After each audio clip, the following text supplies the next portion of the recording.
Previously on Bridging. There's a double standard of sorts when our parents speak. You get busy and we don't make the time. Everybody came to the little brother because I was the only boy. You leave your bike in the yard again, you're never riding a bike, but yet you get on that bike the next day. Bridging. Generation gaps, socioeconomic gaps, gender gaps, cultural gaps. Bridging gaps that cause confusion, division, and chaos in today's society. And now, let's join our moderator, host, and guest for another provocative episode of Bridging. Hello, I'm Dr. Mel. And I'm Andre. Welcome to Bridging, a show designed to bridge the gaps that create confusion, division, and even chaos in today's society.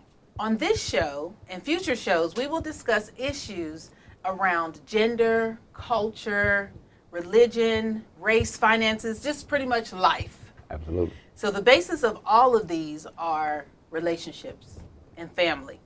So today I want to kick off our first show with discussions around the family unit. And I believe that the family is when we interact with our family, and that's the foundation of who we are and as we show up in the world. So let's talk about the family unit. I have a question. What happened to eating dinner as a family? That's the first question. Well, I think that's a lost art. And unfortunately, many families don't have the opportunity to sit down and dialogue over their day with the family. What do you mean they don't have the opportunity? Well, they're in the same place at the same time.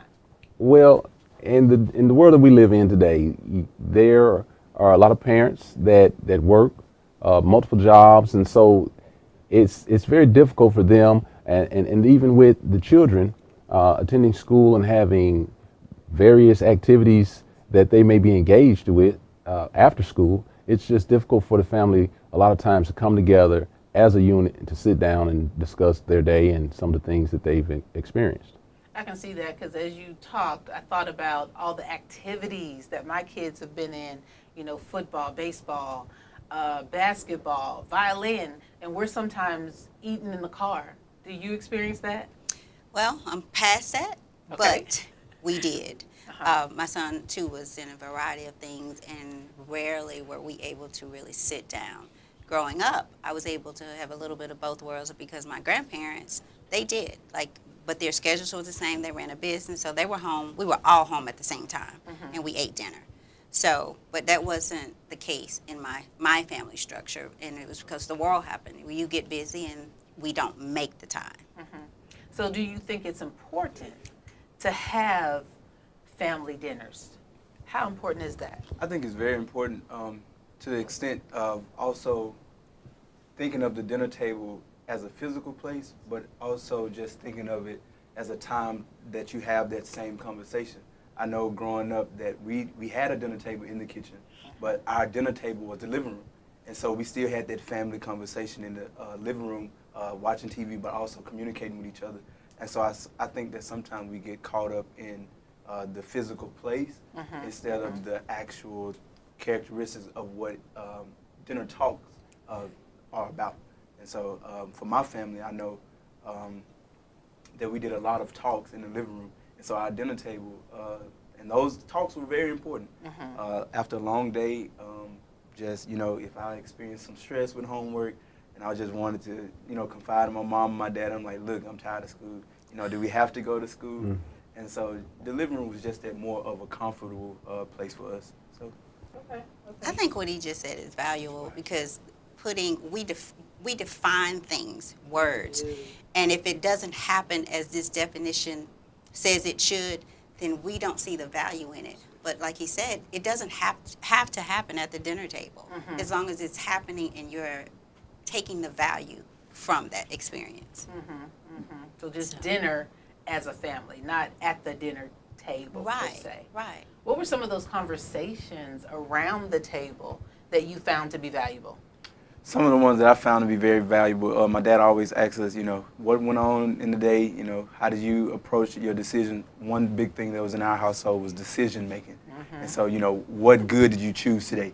And so, I would share, well, I read a book, or I did a good deed to my friends, or, I gave up something. I wasn't on my phone as much, or, so on and so forth. I helped the teacher out. I asked, I volunteered.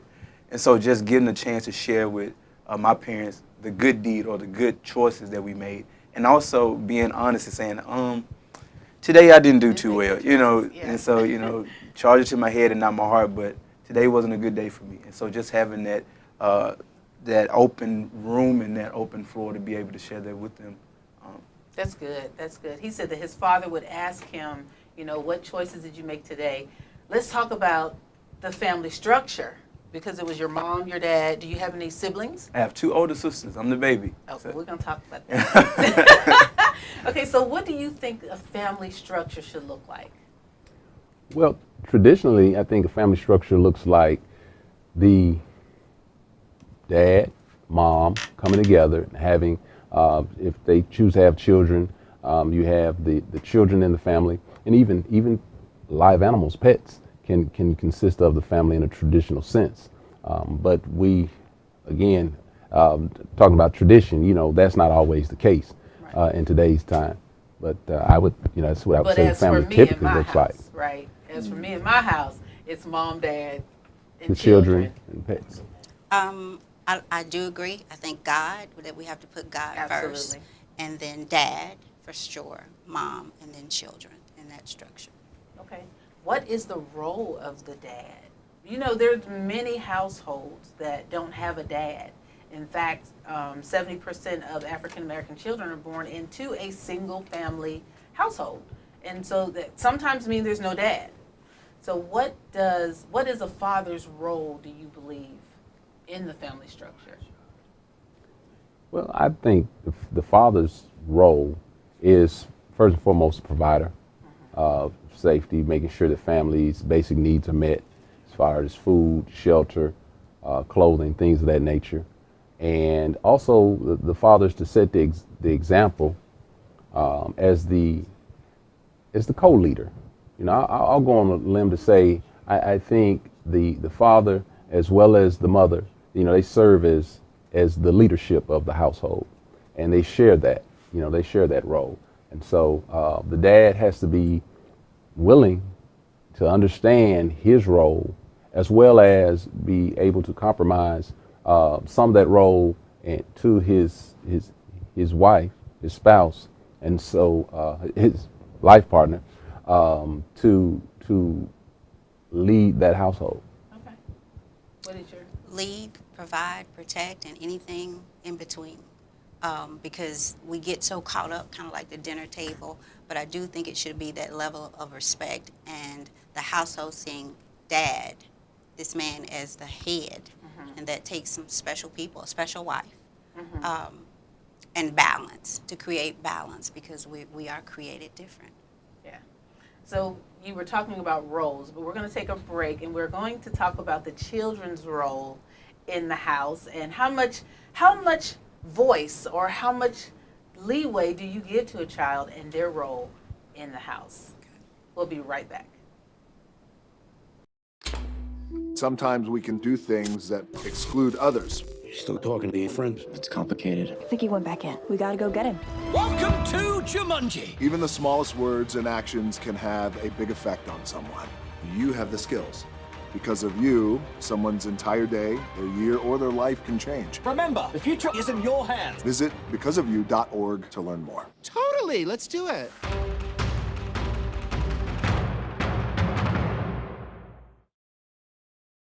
Welcome back to Bridging.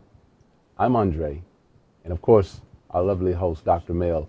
We're here discussing great topics on relationships and family dynamics.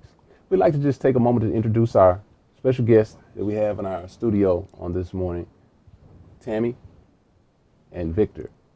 And so with that, we wanted to go ahead, Dr. Mel, and get back into our conversation. Yeah, Thank you for being here, Tammy and Victor.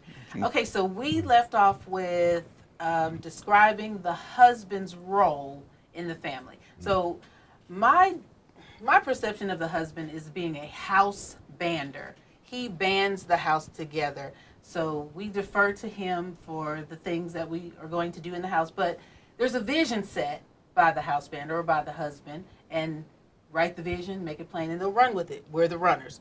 All right, so let's talk about the children in the family unit. And you're the baby. And you know, we've heard that the baby is the spoiled one, the baby gets away with everything. Right. Is that you? No, not at all. Okay, so I wouldn't say that. But what was your role? How did you fit in your family? I fit in kind of as the understander. I was kind of the one that kind of was the mediator between everybody.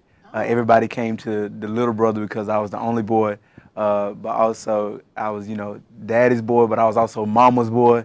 And so kind of when everybody didn't want to talk to each other, they kind of came to me, and I came and I went to talk to everybody and kind of try to bring everybody together. But I just served the role as just being a little brother. I was trying to be the protector when I was too small to be the protector. And just serving and being the best brother I could be and being the best son that I could be to my parents. Oh, that is awesome. 2 big sisters. All right, so in our family there is a boy, a girl, my son and daughter, then my husband and myself. So we don't have the middle child syndrome thing. Yes. Did that middle child happen in your house? Most definitely. My middle sister, her name is Victoria, and so she has always, quote unquote, felt like the black sheep of the family, because you always know that stigma on the middle child is that they're always the troublemakers, or they always not doing what they're supposed to be doing. They always get in trouble. And so yes, we ran into it a lot of times. She used to always say that I got away with a lot more than she didn't get away with, and so on and so forth. But I beg to differ, honestly. Of course, Because you're the baby. I'm the oldest one in my house. What's your position in your family? Oldest The girl. oldest girl. Oldest girl. Where are you Right. in the family position, period? Well, in my personal family or just growing up? Growing up. Growing up, I was the oldest of, I was 2 girls, 2 boys. Okay. So, but my situation was different because my siblings were of different parents. Okay. So I was raised by my grandparents, so I was Okay. like the only child. And my son, I had only one son, so he was an only child. So it was kind of easy. Okay. It's kind of easy. What was your position? I was the oldest, the youngest, the middle. So you're the only child. Yeah, absolutely. Oh, That's that it. explains So- some things, Andre. That was everything. That was everything. Yeah. Okay, so have you guys heard that children should be seen and not heard? Have you heard that before? Yep, I've heard that. Absolutely. How do you feel about children? Wait. Have you heard? He's like, no. No, I haven't. Children should be seen and not heard. Who wants to explain it to him? He's never heard this before. Let's let Andre. Well, that was a term basically that parents would give their children back in the day, as we would like to say. Not quite sure exactly what generation they came from, but basically the premise was that children didn't have very many rights, very little authority, hardly any power, and so they were beings who were there in the physical, but again, they were to be seen and then instructed as to what they needed to do and not heard. I was just watching your face. Right. You said they were beings. He's like, Yeah. they were less than human? Does that fall under the category of do as I say do and not as I, or what is it? It's Do as in the I ballpark. say and not as I do. Yes, Okay, that is falls that in the that same? category. Oh, It's okay. right. It's Okay. it's- So that's the sub of that. So Okay. children are seen and not heard, and then after that, you're gonna do as I say and not as I do. How does that feel with you? Because your whole face was like, what the heck? It depends. I mean, I as a child, I knew, for lack of better terminology, I knew my role as a child. And so I knew that my dad and my mom went to work every day faithfully to provide for us. And so we knew that at the end of the day, when they say run that chicken under the water, that it needs to be, defrosted, etc. That the bathroom needs to be cleaned up, your room needs to be cleaned up. My mom did so much as teach us how to, wash our own clothes at 8 years old, iron our clothes, having our clothes ironed the night before.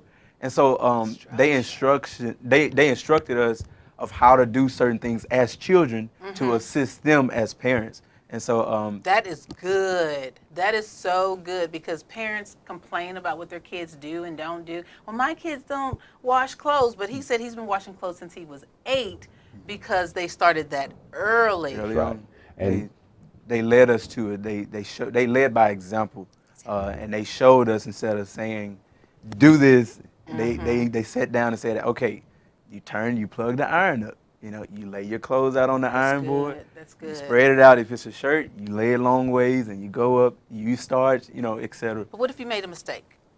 So they'll say, "Hey, it's okay. Overtime, no, not the first time. Now, if I constantly did it, Okay. but if I made a mistake, they say, hey, you'll get it over time. You're learning right now, and this is a part of it." That's good. Your parents were very patient, Yes. and they were teaching you and not just telling you what to do. Most definitely. Dr. Mel, you know what they call that? What? Good home training. That is. Amen. That's Yeah. you had some good home Amen. training. It shows. Yes, ma'am. So, okay, what if your parents told you to clean your room, but their room wasn't clean? So it was. Now, I would say I would agree to whereas the statement that we said earlier about being seen and not heard, because we don't have an opinion. If they brought in the money and they clean and they're providing and their house, you clean your room, but don't worry about what we're doing. And so it's kind of like, Right. Amen, brother.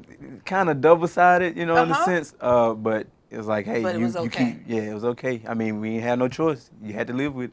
Wow, so let's talk about giving children a voice. Obviously, he would not say, well, your room is dirty. But what if you, what if a Bet child, not. you said bet not. What will happen, Andre? It'd be consequences and repercussions. Severe, I might add. So, but let me ask, I want to be on the other side of the fence. How do you ask your child to clean their room and yours is dirty? Like, you just talked this whole thing about leading by example. That's not a good example, is it? Not at all. Well, Dr. Mel, no one said that parents are perfect. Okay. And so I think many times, we as children, we see things as they are, and we tend to be very astute when it comes to rules and regulations. And of course, some of us may tend to try to hold our parents to what they say.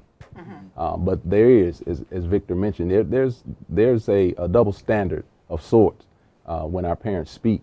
We have to. It's oftentimes better that we understand that they mean what they say and not necessarily as they do. Absolutely. I agree with that. And meaning what you say and following up on that. So let's talk about punishment and discipline and what that looks like, meaning what you say, because a lot of parents, that's where it falls. I tell you, you leave your bike in the yard again, you're never riding a bike, but yet you get on that bike the next day.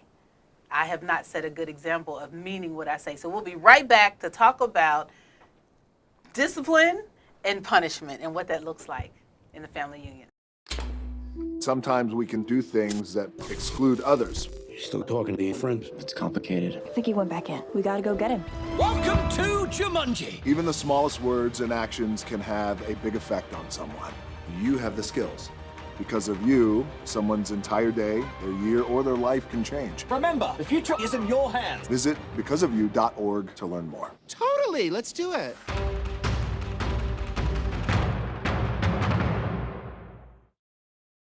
We left off with meaning what you say as a parent and how that goes into and meshes with discipline.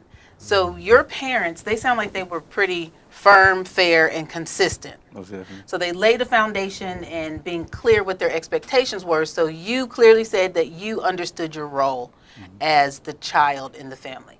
How much voice do we give children? When does it become disrespectful? I become disrespectful when you don't do what I tell you to do. And you give me some type of resistance. It's a problem. That's disrespect. But like he said, you may not get it the first time. Where's the grace and the Okay. mercy in the teaching part of Well, it? and that's a great point. Within reason, Okay. maybe not the first or the second time, but eventually you need to get it by the third or fourth time because time is money, and you can't be messing up shirts and putting too much sugar in the Kool-Aid and what have you. And how many children do you have? I don't have any. And it's so easy to say all those things when Right, you do right. not Where's get the a chance easy? to practice them. That's easy. Because when Tell you 'em, Pam. become a parent, all those things that you thought you were going to have together, they instantly go out the door. It Yeah. does not mean that we're not great parents, but I'm going to say this, there is clearly nothing like the love of having the love of a child. It doesn't take away the love for spouse, parent, but when you see, for the most part, when you see that baby come out, it's so overwhelming. And so when you have that young girl who looks at you with all those mistakes one day, all those words, you're gonna eat them. Well, I'll say this to you, Tammy. When I look at that baby girl that consistently messes up and then comes back at about 14, 15, 16 with that lip, that disrespect, then all that what you just said is going to go out the window. That's different because we're talking about age 14. Oh, okay. We're talking about, because it starts at the beginning. It From the does. time you hear that baby cry, you have to start with the consistency. You have to start being, that example. Because even now, I'm a new grandmother, and I see my granddaughter wanting the things that she see us with. Mimicking what she see us does, even at this very young age. So yes, I agree. For me, before he got 14, it doesn't mean that there's some times where he got the best of me. He simply got the best of me, just because he was my child and that love for him. But I still was that person that disciplined. I believed in discipline. Accordingly. And that was going to be my question, because I don't have children currently, and I know like I was still a part of the generation that got discipline or received discipline by the belt. I mean, Okay, I was going to ask what type of discipline, because we It say was- discipline as if we all know what each person's discipline method is. So, my dad's number one tool of discipline was the belt, and I mean, he made us go get it ourselves. He's like, don't get the skinny belt, go give me the leather belt, you know which one. But my question was, because we all experienced it, once we got disciplined, we went in the bathroom, we looking in the mirror, and we're saying, I'm never going to do my children like this. Where does that kind of turn as an adult? Because again, I don't know one day if I get children, if I would discipline them based on some of the stuff that I experienced. Not saying that I won't, not saying that I will, but based on experience, like how does that kind of change or turn? that is a very good question. So, I grew up, I was not spanked as a child, ever. Like my mother and father didn't believe in spanking, so we didn't get hit. I did not spank my children. My husband, born and raised in the South, he believed in whooping with a belt and with a switch. So we as a couple had to come together even before we decided to have children, because that's a conversation for husbands and wives. The way you raise your kids can cause, conflict, right? So we had to decide how we were going to discipline our children, if we were going to spank, and how far that was going to go if we did decide to spank. My son is 13 years old. Y'all, and it's funny we're talking about this because he just got his first spanking last night. He got 6 licks. And do you know, it was so hard for me because I'm like, son, we were trying to avoid this. You could have made it to 18 without a spanking. And my daughter's 19 and she only got one in her lifetime too. And ironically, she was 13 at the same age. But that we had conversations before that spanking happened. This has been a month leading up to him just being all that. Like, it was inevitable. So you may not spank your kids. That's a discussion you would have to have with your fiance. Yes. Yeah. And I simply want to say this. Victor, listen, you're a great special guest, but man, listen, we asking the questions on this show, all right, bro? Because you took one of my questions. It's a real humdinger. Yes, but no, seriously, man. I'm just listening to what you are both saying, and even what Tammy has mentioned in regards to that. And first of all, Dr. Mel, I think you have some outstanding children. For them to go 13 and 18, 19 years old, because Firm, fair, and consistent. really, well, Yeah. my mother was firm. She was fair and very consistent with that discipline that she gave me at a very early age. See, I didn't wait very long before I was getting some of that belt action, and it was very consistent. So I think the misconception, when people say you don't spank your child, the misconception is you don't discipline your child. No, our children get disciplined, but we just chose not to do it with a belt. For example, my son, we told him so many times, don't throw the ball in the house. Don't throw the ball in the house. He broke the window. My friend said, you should have whooped his butt because you told him several times not to throw that ball. No, I told him, go get your wallet. Go get your wallet because you are going to pay for this window. Do you think he broke another window? Absolutely not. Did we have to spank him for it? Absolutely not.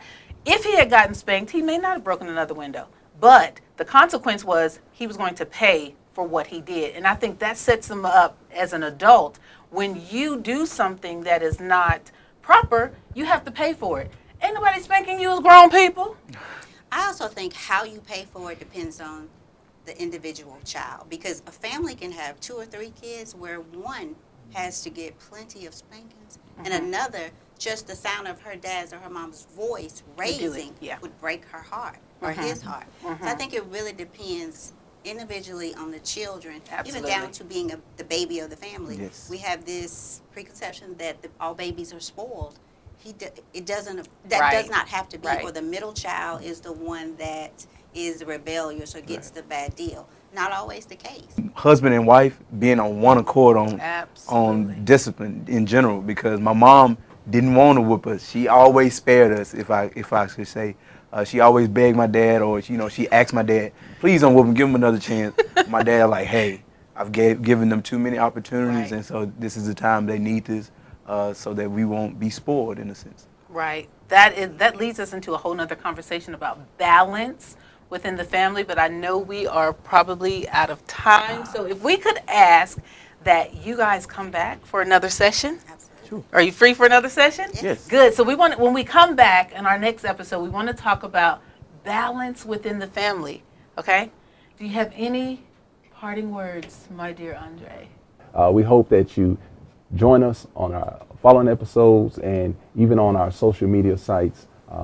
Always feel free, just to keep up with what we got going on, because it's great dialogue every time. So, Thank you, and we'll see you next time on Bridging.